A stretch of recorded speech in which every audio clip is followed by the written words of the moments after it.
السلام عليكم، أهلا وسهلا فيكم بقناة وصفات على الحاج. اليوم إن شاء الله حنعمل مع بعض السلطة اليونانية، من أطيب السلطات وأسهلها وبنفس الوقت ألوانها تحفة رائعة، يعني عند التقديم ولا أحلى منها. نبدأ بسم الله. للمكونات: بحتاج لخس مقطع،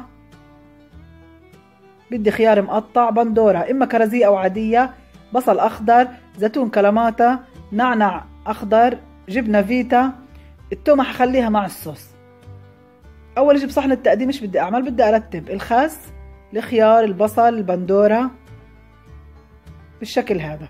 بدي أعمل الصوص عبارة عن توم مهروس، عصير ليمون، عسل،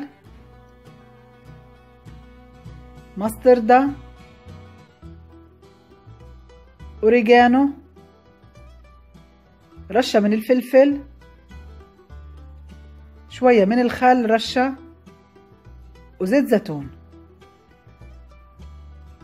ورشة ملح. بخلط الصوص كتير منيح. هذا الصوص تحفة لكتير أنواع من السلطات. بضيف الصوص على السلطة وبرتب قطع الجبنة الفيتا وبرتب الزيتون. ممكن تستعملي كمان أي نوع زيتون أسود أو أخضر زي ما بتحبي. وهيك عملتي أطيب سلطة. شكرا جدا لمتابعتكم، حياكم الله.